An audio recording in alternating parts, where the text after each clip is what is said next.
Hello aspirants, welcome to AKSIS academy daily current affairs. So ముందుగా నిన్న ఇచ్చినటువంటి క్వశ్చన్కి answer, what is the purpose of US space agency Themis mission? So ఇది study the colourful display of high latitude skies. So ఇది answer, a very easy one. So అలాగనే before we go to the session, if you are looking for UPSC admissions, అట్లాగనే group 1 and group 2, especially AP and Telangana, recently the batch also started. మీకు కనుక వివరాలు కావాలని అనుకుంటే కింద నెంబర్కి కాల్ చేయండి, they will give you all the details. ఇక ఈరోజు టాపిక్ వచ్చేసి మనకి యాంటీ కరప్షన్ బాడీస్. అంటే మన దేశంలో కరప్షన్, అవినీతి అనేటటువంటి దాన్ని అరికట్టడానికి అనేక ప్రభుత్వ సంస్థలు ఉన్నాయి. దాన్ని రాష్ట్ర ప్రభుత్వంలో అయితే CID అని ఒకటి ఉంటుంది, రైట్. అలాగనే కేంద్ర ప్రభుత్వంలో అయితే CBI, central bureau of investigation, అలాగనే ED, ఎన్ఫోర్స్మెంట్ డైరెక్టరేట్, అలాగనే మనకి CVC, సెంట్రల్ విజిలెన్స్ కమిషన్.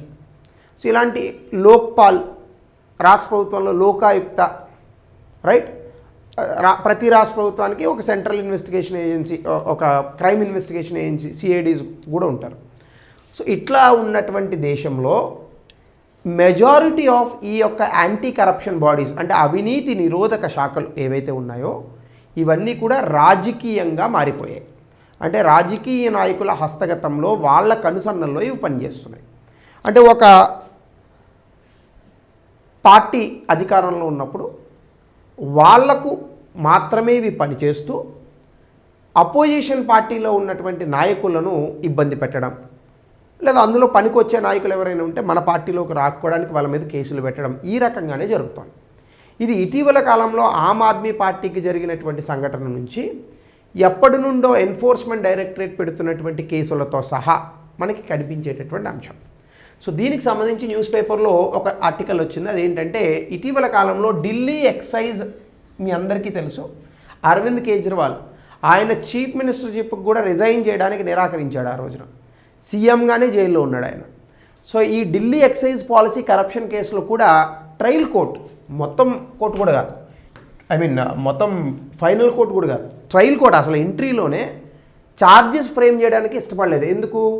అసలు అవినీతి చేశారని, కన్స్పిరసీ ఉందని, ఎవిడెన్సే లేదని చెప్పి అసలు కేసుని కట్టడానికే ఒప్పుకోలేదు కోర్టు. సో అంటే ఇటువంటి సందర్భాల్లో మనకి కనిపించేటటువంటి అంశం ఏంటంటే, ఖచ్చితంగా రాజకీయ నాయకుల చేతుల్లో ఈ యొక్క అవినీతి నిరోధక శాఖలు ఏవైతే ఉన్నాయో, CBI కానీ, CIDs కానీ, లోక్పాల్, లోకాయుక్త ఇట్లాంటివి కానీ, ఎన్ఫోర్స్మెంట్ డైరెక్టరేట్, మరీ ముఖ్యంగా లోక్పాల్, లోకాయుక్త టూత్లెస్ టైగర్ వేరే సంగతి, ఎన్ఫోర్స్మెంట్ డైరెక్టరేట్, ఇవన్నీ కూడా రాజకీయ నాయకుల కనుసన్నల్లోనే పనిచేస్తున్నాయి. సో దీనికి అసలు యాంటీ కరప్షన్ బాడీస్ అంటే ఏంటి అనే దాని నుంచి స్టార్ట్ చేద్దాం. యాంటీ కరప్షన్ బాడీస్ అంటే అవినీతి నిరోధక అవినీతిని నిరోధించడానికి సంస్థలు మన దగ్గర ఏమున్నాయి, లేదా దాని డెఫినేషన్ ఏంటంటే అవి ప్రభుత్వంచే నిర్మితమైనటువంటి కొన్ని ఇన్స్టిట్యూషన్స్, స్పెషలైజ్డ్ ఇన్స్టిట్యూషనల్ మెకానిజమ్స్. దేనికిది? అవినీతిని అరికట్టడానికి, అసలు రాకుండా చేయడానికి, అవినీతి జరిగితే దాన్ని కనుక్కోవడానికి, అవినీతి జరిగినటువంటి చోట దాన్ని దర్యాప్తు చేయడానికి. Prevention, detection, investigation. ఏమేంటి? Prevention, detection, investigation. ఇవి కేవలం ప్రభుత్వ రంగంలోనే కాదు, ప్రైవేట్ రంగంలో జరిగేటటువంటి అవినీతిని కూడా వీళ్ళు వెలికితీస్తారు.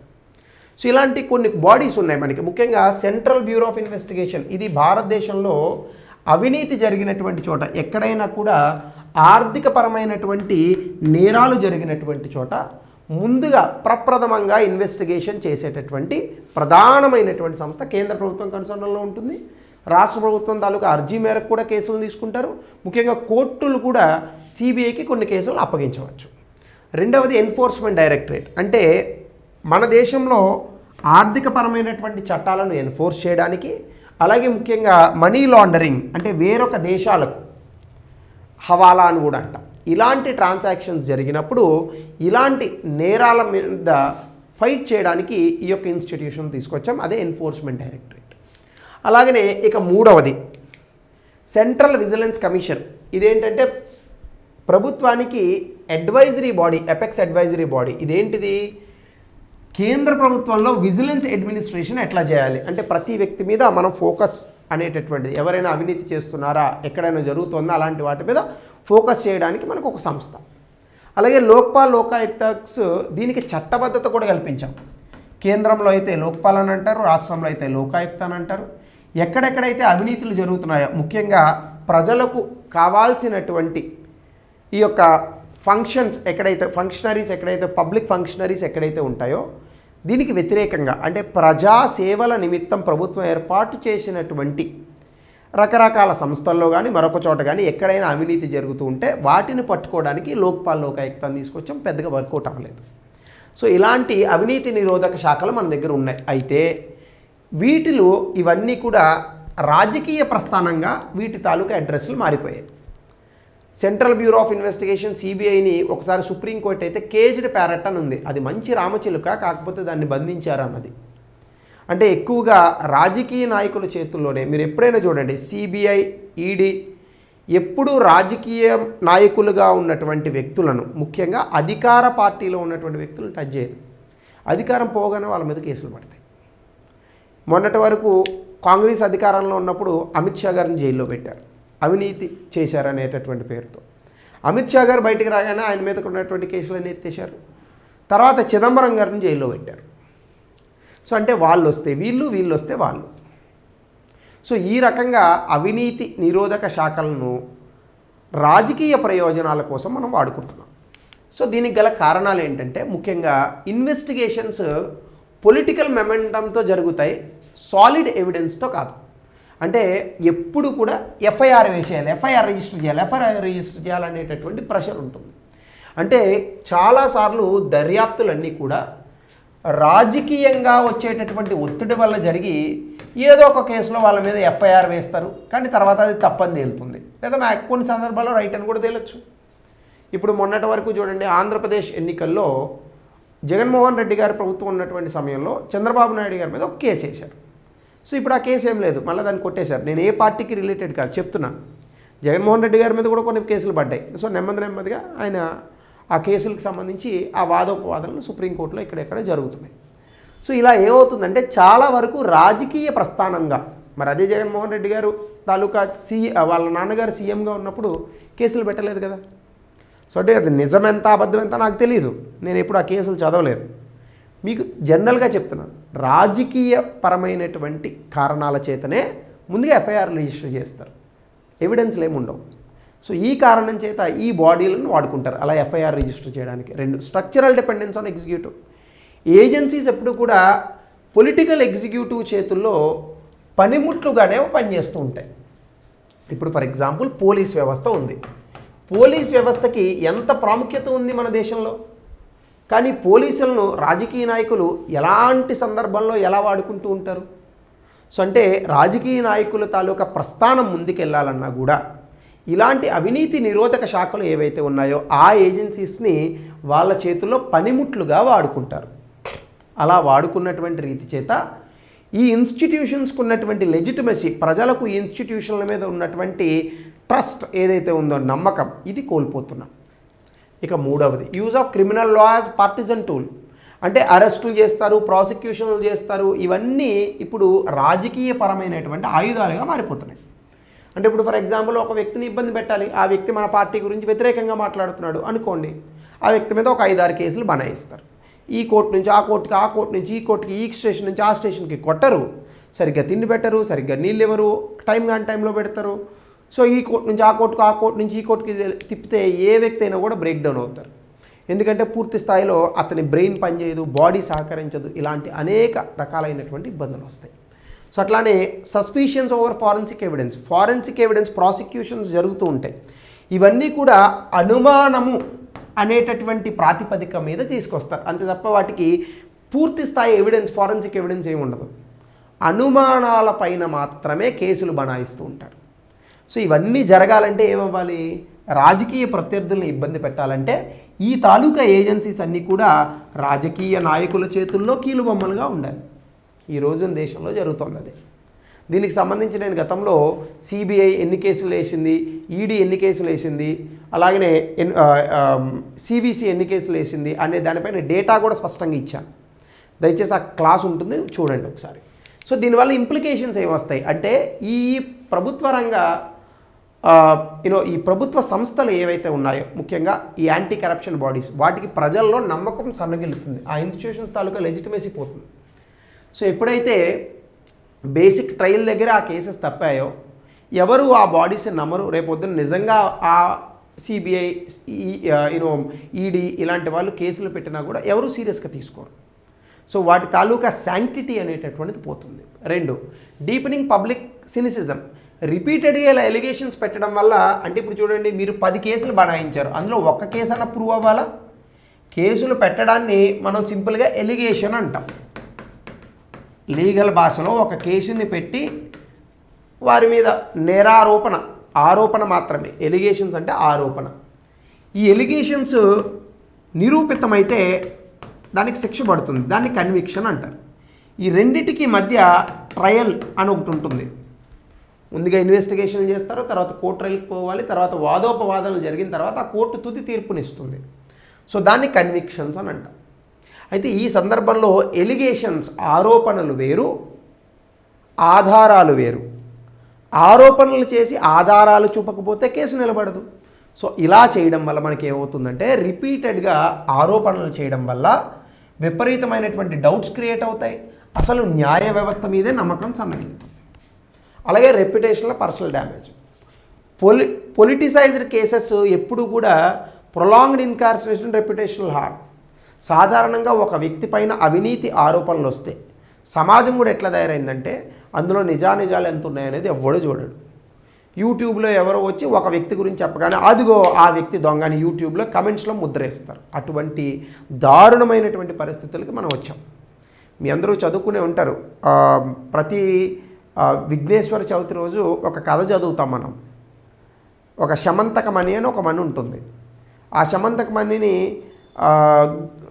శ్రీకృష్ణుడే దొంగిలించాడని శ్రీకృష్ణుడు ఆ రోజు వినాయక చవితి రోజు పూజ చేసి అక్షంతలు వేసుకోకుండా పాలు పితుకుతూ ఉంటాడు. అందులో ఎక్కడో పాలల్లోనో నీటిలోనో చంద్రుడి ప్రతిబింబం కనిపిస్తుంది. సో నీలాపనిందలు పడతాడు శ్రీకృష్ణుడే. తర్వాత శ్రీకృష్ణుడు అంతటి వాడికి ఎక్కువ బలము, సాహసము, సామర్థ్యము, శక్తి ఉన్నాయి కాబట్టి ఆయన నేను తప్పు చేయలేదని నిరూపించుకున్నాడు. మనలాంటి వాళ్ళం, నా బోటిగాడికి మరీ ఇబ్బంది. ఇప్పుడు ఏదో ఒక ఎలిగేషన్ ఎవరి మీద వచ్చిందనుకోండి మీడియాలో, మొత్తం మీడియాలో ఇంకా ప్రతి వాడికి మీడియాలో న్యూస్ దొరుకుతుంది. ప్రతివాడు ఒక వీడియో చేస్తాడు, లక్షల్లో వ్యూస్ వస్తాయి. వీళ్ళకి కావాల్సింది వ్యూస్, డబ్బులు, కానీ అవతల వ్యక్తి జీవితం పోతుంది. సో అట్లాంటి పరిస్థితుల్లో మనం దిగజారిపోతున్నాము. సో ఆ కంటెక్స్లో రెప్యుటేషనల్ అండ్ పర్సనల్ డ్యామేజ్ ప్రతి వ్యక్తికి కూడా మన మీడియాలో ఎప్పుడైతే ఒక ఆరోపణ మాత్రమే పడిందంటే మీడియా, సోషల్ మీడియానే దానికి శిక్ష వేస్తుంది. ఈరోజు నేను ఒక మీడియా ఛానల్ చూశాను, అసలు నిజంగా కొట్టాలి ఆ మీడియా ఛానల్ని. వాడు తమ్నేల్ ఏం పెట్టినాడు తెలుసా? ఐఏఎస్ ఆఫీసర్ ఒక గోని సంచిలో అని పెట్టాడు. నేను అనుకున్నాను ఐఏఎస్ ఆఫీసర్ని ఎవడైనా చంపి గోని సంచిలో కట్టాడేమో అని ఓపెన్ చేసా వీడియో. తీరా లోపలికి వెళ్తే అదేదో చిన్న కరప్షన్ కేసు అట, చిన్నదో పెద్దదో కరప్షన్ కేసు. ఐఏఎస్ ఆఫీసరు ఆవిడ ఏవో ఈ బస్తాలను ఎక్స్ట్రా కొని ఏదో అమ్మే ఏదో గోల్మాల్ జరిగింది. దానికి వాడు ఏం పెట్టాడంటే ఆమె చనిపోయినట్టుగా పెట్టాడు. ఎంత దారుణం అది. సో మీడియా ఛానల్స్తో ఉన్నంత దరిద్రం ప్రపంచంలో ఎక్కడా లేదు. నాకేం చెప్పడానికి మొహమాటం లేదు. ముఖ్యంగా సోషల్ మీడియా వచ్చిన తర్వాత ఆ రకమైనటువంటి థంబ్నెయిల్స్, అరే బ్రతుకున్న మనిషిని చనిపోయి మళ్ళీ వాళ్ళు ఏమంటారంటే మేము క్వశ్చన్ మార్క్ పెట్టాము సార్, మేము తప్పు చేయలేదా అంటే. సో ఇట్లా మీడియానే ట్రైల్ వేస్తుంది. కాబట్టి దయచేసి ఈ వీడియో చూస్తే ఒక 20 మందే చూసారనుకుందాం వీడియో, మీకు 20 మంది అయినా. సో దయచేసి మీడియా ఛానల్స్లో వచ్చేటటువంటి ఈ విషయాలను గ్రహించండి. మీడియాలో వచ్చిన ప్రతిదీ నిజం కాదు, దాని వెనకాల నిజానిజాలను తెలుసుకోండి. అలాగనే మిస్ అలొకేషన్ ఆఫ్ రీసోర్సెస్, అంటే ఎప్పుడైతే వీక్ పొలిటికల్లీ సెన్సిటివ్ కేసెస్ ఏవైతే ఉంటాయో వీటి మీద మనం ఫోకస్ చేస్తే మనము నిజంగా ఎకనామిక్ అండ్ క్లైమాటిక్ ప్రియారిటీస్ ఏవైతే ఉన్నాయో, ఆర్థిక వనరులను ఎలా ఖర్చు పెట్టాలి, ఇలాంటి వాటి మీద దృష్టి పోదు, పనికిరాని విషయాల మీద ఎక్కువ దృష్టి పెడతాం. సో ఇవన్నీ కూడా ఇంప్లికేషన్స్. మనం ఈ యొక్క సెంట్రల్ బ్యూరో ఆఫ్ ఇన్వెస్టిగేషన్ ఇలాంటి సంస్థలు కనుక రాజకీయ నాయకుల చేతుల్లో కీలుబొమ్మలు అయితే మనకు జరిగేటటువంటి ప్రమాదాలు.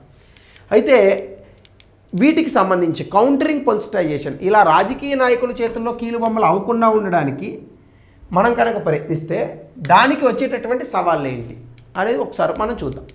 ముందుగా difficult nature of proving corruption. అంటే కరప్షన్ అనేటటువంటిది ఇండైరెక్ట్ మీన్స్తో ఆపరేట్ అవుతుంది. ఎవడు డైరెక్ట్గా కంపెనీ పెట్టి కరప్షన్ చేయడు, దానికి షెల్ కంపెనీస్ ఉంటాయి. అయితే ఇవి నిజంగా డిటెక్ట్ చేయడము, వాటిని ప్రూవ్ చేయడం కూడా కష్టమే. సో కాబట్టి నిజంగా మనము పొలిటిసైజేషన్ అనేటటువంటి దాన్ని తప్పిద్దామని అనుకున్నా ఆ కేసులో నిజానిజాలను ప్రూవ్ చేయడం కూడా మనకు కష్టం అవుతుంది. అలాగే judicial hesitation and policy decisions. అంటే కోర్టులు చాలాసార్లు criminalising policy decisions without clear evidence of dishonesty, intent or personal gain. అంటే courts avoid criminalising policy decisions. అంటే రాజకీయ నాయకులు ఒక విధానానికి సంబంధించి నిర్ణయం తీసుకున్నారు అనుకోండి, అది తప్పు అని కోర్టు చెప్పలేదు. ఎందుకు? వాళ్ళ దగ్గర కూడా ఎవిడెన్స్ అనేటటువంటిది క్లియర్గా ఉండదు. సో దీని కారణంగా కోర్టులు నిజం తెలిసి కూడా అది నిజము అని చెప్పలేనటువంటి పరిస్థితుల్లో ఉన్నాయి. ఇది మరొక సవాల్.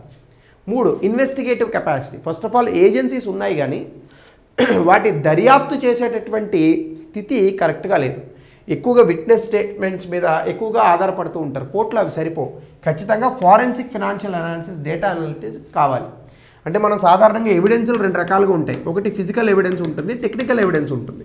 ఒక వ్యక్తి పలానా వ్యక్తి తప్పు చేశాడు అని ఎవిడెన్స్ ఇచ్చినా టెక్నికల్ ఎవిడెన్స్ చూపించలేకపోతే ఆ వ్యక్తికి శిక్ష పడదు కోర్టులో. ఇది మనం ఆలోచించాలి. అలాగే ఫ్రాగ్మెంటెడ్ ఇన్వెస్టిగేటివ్ ఎకోసిస్టమ్. అంటే ఈ ఏజెన్సీస్ మధ్య పూర్ కోఆర్డినేషన్. సిబిఐ ఉంది, ఈడీ ఉంది, వీళ్ళిద్దరి మధ్య కోఆర్డినేషన్ ఉండదు. దీనివల్ల ఏమవుతుంది? కాంప్లెక్స్ ఫినాన్షియల్ క్రైమ్స్ని ప్రూవ్ చేయడంలో సరైన డేటా, దిశ లేక మనం చాలా క్రైమ్స్ని కన్విక్ట్ చేయలేం. సో ఇలాంటి ఎన్నో రకాలైనటువంటి ఇబ్బందులు మనకు ఉన్నాయి. సో వీటన్నిటిని కూడా మనం ఆలోచిస్తూ సో ఖచ్చితంగా ఈ యొక్క ఫేవరెటిజం ఇట్లాంటి వాటిల్ని ఆపాలి అంటే రాజకీయపరమైనటువంటి అంశాలు వేరు, విధానపరమైనటువంటి అంశాలు వేరు. అలాగనే ఇన్స్టిట్యూషన్స్, మనం ప్రభుత్వ సంస్థల్ని కాపాడుకోవాలి. అది మనం చేయాల్సినటువంటి విషయం. సో దీనికి సంబంధించి ఒక ప్రశ్న దయచేసి కమెంట్ సెక్షన్లో తెలపండి. అలాగనే దీనికి సంబంధించి ఒక మెయిన్స్ క్వశ్చన్ 200 పదాల్లో ఆన్సర్ రాయండి. సో ఇది ఈరోజు టాపిక్. మరో కొత్త టాపిక్తో విల్ మీట్ టుమారో.